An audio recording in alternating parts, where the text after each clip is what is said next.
வணக்கம். நம்மளுடைய ஸ்டூடெண்ட் ப்ராபபிலிட்டிலேருந்து ஒரு கொஸ்டின் கேட்டிருக்காங்க. இதுக்கு சூப்பரான ஷார்ட்கட் இருக்குது. என்ன கொஸ்டின் பாருங்கள். 5 ஆண்கள் 6 பெண்களிலிருந்து 3 ஆண்கள் 5 பெண்கள் கொண்ட ஒரு குழுவை எத்தனை வழிகளில் தேர்ந்தெடுக்கலாம்? இதுக்கு ஆக்சுவலாக ஒரு காம்பினேஷன் ஃபார்முலா அப்படின்னு இருக்குது. ஸோ அதை யூஸ் பண்ணோம்னா ஃபாஸ்ட் ஆன்சர் கண்டுபிடிச்சலாம். என்ன அப்படின்னா, இப்போ சி நோட் பண்ணிடணும் காம்பினேஷன் ஃபார்முலாவில்.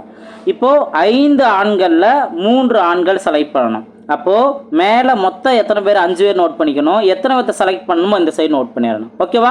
அதே போல் இன்ட்டு பெண்கள் எத்தனையிலேருந்து 6லேருந்து 6 பெண்கள்லேருந்து 5 பெண்கள் செலக்ட் பண்ணணும். அப்போது சி நோட் பண்ணி 6 பெண்கள்லேருந்து 5 பேர்த்த செலக்ட் பண்ணணும். புரிஞ்சா? இப்போது இதில் நீங்கள் என்ன பண்ணலாம் அப்படின்னா, நீங்கள் பெரிய நம்பர்லாம் யூஸ் பண்ண அவசியமே இல்லை. இந்த 5க்கும் 3க்கு டிஃப்ரென்ஸ் என்ன? 2ன்னு இருக்கா?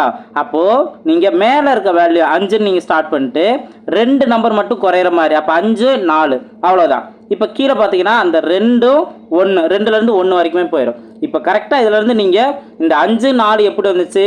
5க்கும் 3க்கு டிஃப்ரென்ஸ் 2, அதான் இங்கே நோட் பண்ணியிருக்கீங்க. அதே போல் 6க்கும் 5க்கு டிஃப்ரென்ஸ் என்ன? 1 தானே. அப்போ மேலே இருக்க 6 அப்படியே நோட் பண்ணிடுங்க. டிவைடில் 1ங்கிறது வரும். அவ்வளோதான். இப்போ இதை சிம்பிளை பண்ணிங்கன்னா 1 2 2 4. அப்போ 5 × 2 என்ன? 10 இன்ட்டு இங்கே 6 தான் இருக்கும். அப்போது 10 × 6 60. ஸோ ஆப்ஷன் சி தான் அதற்கான சரியான ஆன்சர். ஸோ இதில் நீங்கள் இங்கே இந்த 5 4 இந்த இதை யூஸ் பண்ணாமல் முழு நம்பராக நீங்கள் எழுதணும்னு நினச்சிங்கன்னா ரொம்ப டைம் வேஸ்ட்டு. இப்போ 5 அப்படிங்கிறம்போது 5 4 3 நோட் பண்ணுவீங்க. கீழே 3 2 1 நோட் பண்ணுவீங்க. இந்த 3 வந்திருக்கனால அப்படியே ரிவர்ஸில் 3 2 1 நோட் பண்ணுவீங்க. அதே போல் மேலே இங்கே 6, இங்கே தான் உங்களுக்கு ரொம்ப டைம் எடுக்கும். ஆனால் நான் சொன்ன மாதிரி பார்த்தா ஈஸியாக டைம் சேவ் பண்ணலாம். இப்போ 6 அப்படின்னால 6ங்கிற வேல்யூலேருந்து ரிவர்ஸில் 5 டைம் வரைக்கும் 5 நம்பர் வர மாதிரி. அப்போ 6 5 4 3 2 நோட் பண்ணுவீங்க. டிவைல என்ன?